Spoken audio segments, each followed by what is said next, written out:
मुझे तो बहुत अच्छा लग रहा है, बहुत सुंदर। और मेरा सबसे बड़ा पॉइंट हमेशा स्कूल के कैंपस को लेके रहता है कि ये स्पेशियस होना चाहिए, वेल वेंटिलेटेड होना चाहिए।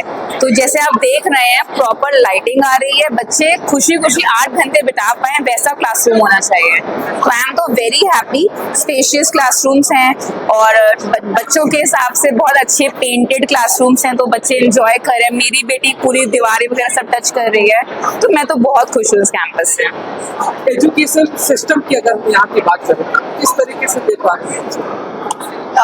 फिनिक्स पब्लिक स्कूल का जो कैंपस फर्स्ट है गांधीनगर में, वहाँ के बच्चों का मैंने एनुअल डे देखा था, अभी कुछ दिन पहले ही हुआ था।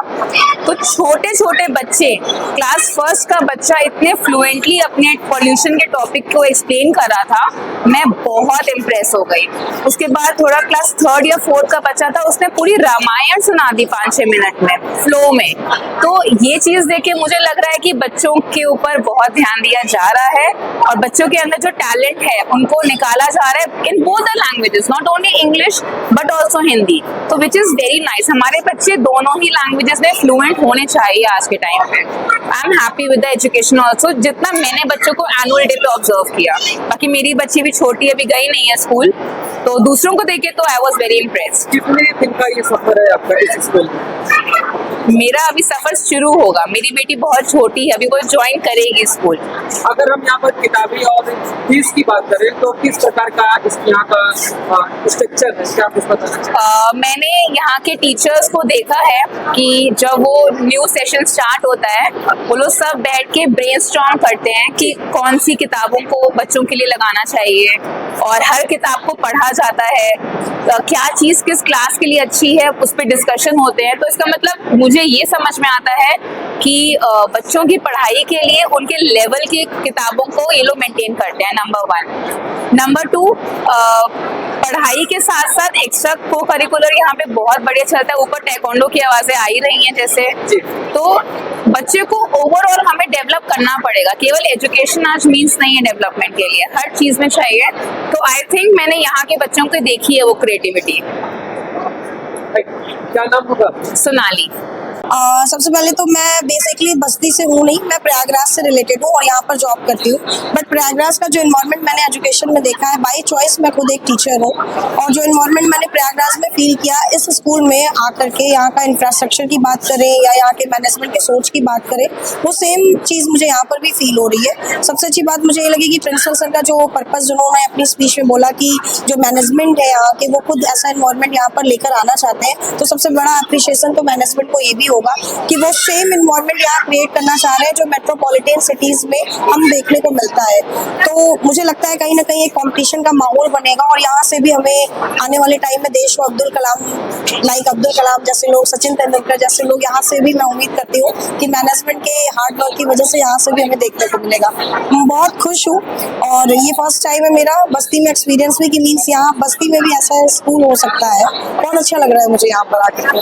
बेटियों के बारे में क्या ख्याल हो? क्योंकि कहीं ना कहीं देखा जा रहा है कि गांव की बेटियां शिक्षा से वंचित होती जा रही हैं धीरे धीरे हमारे समाज में, एक बहुत बड़ा अभिशाप। अब अभिशाप नहीं है। पहली चीज तो मैं कहूंगी कि वुमेन्स ने अपनी एजुकेशन छीनी है, हमें राइट दिया नहीं गया, हमने छीना है, हर चीज से छीन के लिया है। पहले अगर एंशिएंट टाइम की बात करें तो मात्र सत्तात्मक परिवार हुआ करता था। धीरे धीरे जब ब्रिटिशर्स हमारे आए तो उन्होंने मात्र सत्तात्मक से हटा के पितृसत्तात्मक परिवार बना दिया, और women should be confined with in 4 walls of the house. हमेशा उन्हें कहा गया कि आप 4 दीवारियों में रहिए। क्यों ये क्राइटेरिया तय किया जाता है कि ये वुमेन्स का वर्क है और ये जो है मेन का वर्क है, जबकि ये चीजें तो डिसाइडेड या डिवाइडेड है नहीं हमारी सोसाइटी में। अब अगर आपने पूछा है कि गांव के लड़कियों की बात करें तो मुझे लगता है गांव हो या शहर हो, हम एक वुमेन अगर एक जेंडर की बात करें तो वुमेन अपने लिए जागरूक अवेयर हो रही है, because we know very well कि हमारा भी अपना एक दायरा है, हमारी भी अपनी ड्रीम्स है। आप देखिए कल्पना चावला की बात करें तो हरियाणा के करनाल शहर की थी वो, जहाँ उनको फ्लाइंग क्लब ले जाने की परमिशन नहीं थी, सोसाइटी मना करती थी, बट वो अपने फादर के साथ अपनी जिद पे जाती थी। कुछ भी हो, हमें अगर इंडिया की बात करें तो देखा जाए वुमेन्स ही इस समय सबसे आगे चल रही है। तो अब अभिशाप नहीं रहा है, अब वरदान बन रहा है, क्योंकि हम अवेयर हो रहे हैं अपने लिए। Actually, I'm a parent of from the school. My child is studying here right now, and he is in senior KG. So I'm related from the school since 3 years. and right now I can say that it's a very good thing for the Basti, and it's all these things are very good just because we get a 3-dimensional personality development for the students, because they the school is not only giving the study, because other except study they are giving us the other activities like dancing, or they gave the students, they gave a student a very good opportunities for the stage performances and all, so that they can they can throw out their fear as a stage performer and all. So it's a very good opportunity for everyone, and I'm telling I can say that being a parent, I can say that it's a very very good opportunity for the everyone, and every parent should go for this school. It's a very privileged thing for all of us. Right. मैं ये कहना चाहूँगी, school का उद्घाटन देश हुआ, अच्छे से स्कूल चले। हम लोग अपने बच्चे को 3 साल से यहाँ पढ़ा रही हूँ सर, बहुत अच्छा लगा सर। तो यही चाहूँगी कि सर और सारे बच्चे पढ़ें और आगे बढ़ें। सबसे अच्छी चीज स्कूल में आपको क्या लगी, और क्या लगा कि बच्चों का एडमिशन इस स्कूल में लेना चाहिए? सर हमको लगा यहाँ स्कूल मतलब स्कूल में एडमिशन लेना चाहिए। यहाँ बच्चों का केयर अच्छे से करते हैं,